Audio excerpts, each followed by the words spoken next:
Hello gamers and welcome to our game guide about Ire Blood Memory. In our previous video, we showed you how you can play the game. If you haven't checked it out yet, the link is in the description below. We hope you find our guide useful and can let us know your thoughts in the comment section below. In this video, we will be talking about the weapons, armors, accessories, shards and the inventory in much detail. So, let's get on with it.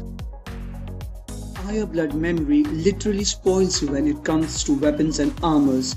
Initially, when you start with the game, you may not find enough choices, but when you start collecting them, you'll know how many weapons there are.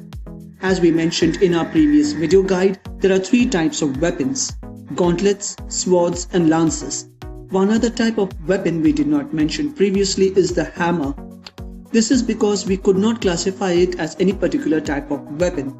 Hammers are unique. They also come at a much later stage, and you will be introduced to its destructive potential only when your opponent strikes you with it, be it the computer or human player. We'll talk about the hammer a little later. There are 9 different powers your weapons can exhibit: mortal, burst, poison, stun, night, lightning, wind, flame and curse. Most of these powers has their own pros and cons, and we will mention them in brief. Mortal. These weapons have a strong physical attack and do not have any elemental powers like night, lightning, wind and flame in them. However, what these weapons lack in elemental attacks, it makes up in physical attack. Burst. As the name suggests, it gives a burst effect. At every random strike, the opponent is thrown across some distance.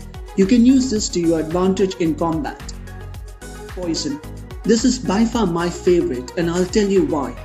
Poison weapons are very potent in inflicting the enemy with damage that often comes in many packages. For example, when someone is affected with poison, you can stay at a safe distance and let the poison do its work for a short period of time before you can face them again. If used tactically, it can be of a great help. Not many players out there that I have played against have used poison weapons to its full potential. Curse. Curse weapons helps in cutting down on opponent's defense and offense.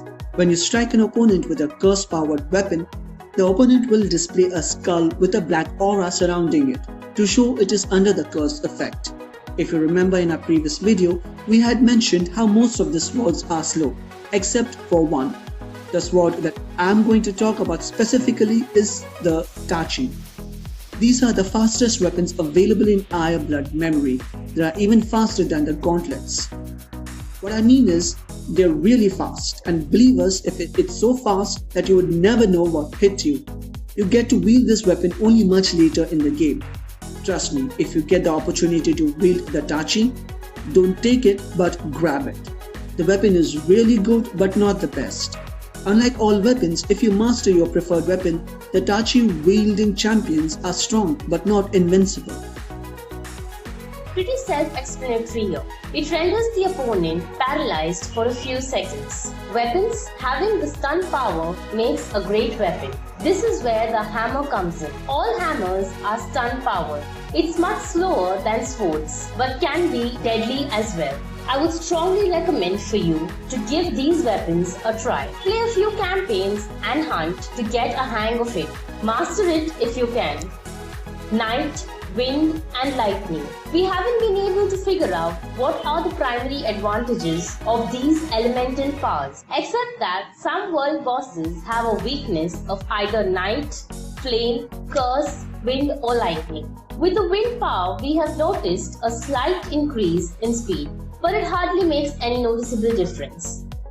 Weapons and armors are designated by 2 types: common and otherworldly.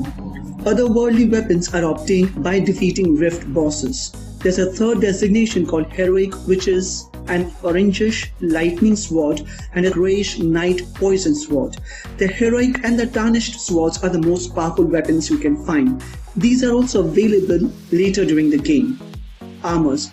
There are 6 components that complete an armor: helmet, cuirass, gloves and boots. There's also a cape available, but it is hard to obtain. Armors can help you in defense and offenses. Make sure your armors complements the weapons you're wielding, as it helps a great deal. Inventory. Tap on the respective icon to get more information about the armor, weapons, accessory and shards. Here you can check how strong your weapon or armor actually is. Let's now talk about upgrading. Weapons, armors, accessories, skill shards follow a common process. If you have to update either or all of them, and this is how you do it. Let's take an example of upgrading your sword. Tap on the sword and then on the forge. Reinforce and then auto. Keep pressing it until the progress bar is full and your weapon shows max. What this does is upgrades your weapons from level 1 to level 5, which is the maximum upgrade. Make sure you have enough gold to upgrade. Raid other players' quarry to get more gold. Tap start to proceed. The start button will also display the gold required to upgrade the weapon. Repeat this process with other weapons, armors, shards and accessories you wish to upgrade. Upgrading from a lower level to a higher level to increase the level of your weapon, as in this example, you must have another weapon which is at the max level, because to upgrade to a higher level you need to transcend. To transcend, you need to have the necessary ingredients. For example, transcending from grade D to grade C. Grade C is the recipe and there are some ingredients you must have in order to proceed with the upgrade. Obtaining the necessary ingredients for upgrade when you fight world bosses, you will notice at some point they simply lie still for a few seconds with orbs hovering above a particular part of their body. Go to this orb and press the button which appears here. What you are doing here is carving a particular area to obtain wound fragments. Wound fragments are randomly given and forms a part of the recipe. The only other way they can be obtained is by random free items given every 24 hours, which is not always possible. If you do not have enough of that particular wound fragment, you will have to buy it with gems, and they are very expensive. Follow this process to upgrade your accessories and skill shards as well, which will improve the effectiveness of your offensive, defensive and passive abilities. There are 3 accessories which can be used: necklace, ring and bracelet. Honing your weapons further enhances it. It's another form of upgrading by increasing the range of its effectiveness. What you would need is essence. There are flame, wind, physical, lightning and some more essence. As your weapon upgrades to higher level, you will need more of these essences. Essences are available only by defeating world bosses. Different bosses will give you different essences. In all, you will need 3 different essences up to a particular number to complete the honing process. Accessories are obtained by defeating rift bosses. You will find 8 locked slots under a particular weapon or armor.